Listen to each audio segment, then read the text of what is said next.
Po ashtu kredia për sektorin privat ka shënuar një rritje mesatare vjetore rreth 15% gjatë 2 viteve të fundit, ose afërsisht 107 miliard lek në vit, ndërkohë që kredia e re e dhënë gjatë vitit 2025 ishte rreth 423 miliard lek. Aktualisht kredia bankare përbën një ndër flukset më të mëdha monetare në ekonomi dhe është me diferencë instrumenti kryesor i financimit të bizneseve dhe të familjeve shqiptare. Si kundër e kemi thënë edhe më parë, këto zhvillime flasin për një përmirësim sasior dhe cilësor të ofertës së kredisë në vendin tonë. Përjadhoj, sistemi bankar është ndruar në një partner gjithnjë më të besuar të sektorit privat. Sektori bankar ofron jo vetëm instrumentet sigurta për ruajtjen e kursimeve të familjeve, por dhe instrumente moderne pagese dhe një ofertë gjithnjë e më të diversifikuar kredie.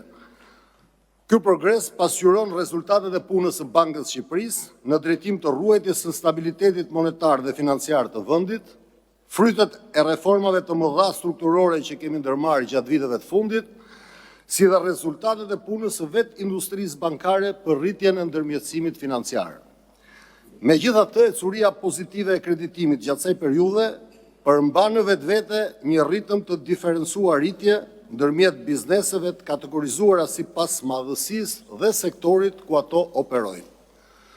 Në veçanti segmenti i ndërmarrjeve të vogla dhe të mesme, i cili përbën shtyllën kurrizore të ekonomisë shqiptare, duke gjeneruar pjesën ndërmuese të vlerës së shtuar dhe ofruar punësim për pjesën më të madhe të shoqërisë, ka një akses relativisht të ulët në kredi. Për këto arsye, rritja e kredisë për këtë segment duhet konsideruar si një prioritet i rëndësishëm kombëtar. Një akses më i lartë në kredi i ndërmarrjeve të vogla dhe të mesme do t'i hapte rrugë zgjerimit më të shpejt potencialeve prodhuese të vendit, rritjes më të shpejt të produktivitetit total të ekonomisë dhe përmirësimit më tejshëm të mirëqenies së shoqërisë.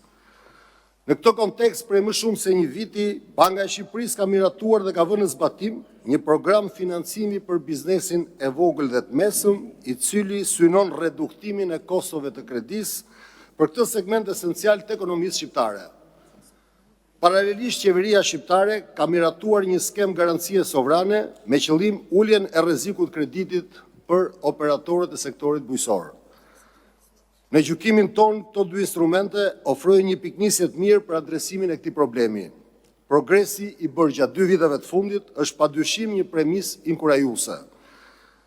Megjithatë, duke përfituar nga rasti, dëshiroj të bëj thirrje industrisë bankare për të pasur një vëmendje më të madhe ndaj financimit të sektorit ndërmarrjeve të vogla dhe të mesme dhe në veçanti atij bujqësor. Ky sektor përmban potenciale të pashfrytzuara për zgjerimin e industrisë bankare, duke kontribuar në zhvillimin afatgjat vendit, por pa cënuar normat e prudencës.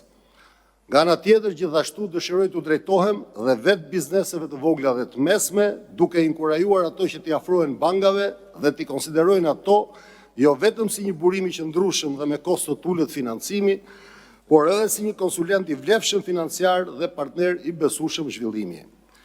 Në mbyllje, duke përshëndetur pjesëmarrësit në këtë tryezë, dëshiroj të shpreh bindjen time se ky memorandum bashkëpunimi do të kontribuojë pozitivisht për hartimin e politikave më efikase në mbështetje të zhvillimit të qëndrueshëm dhe afatgjat të vendit. Ju falenderoj.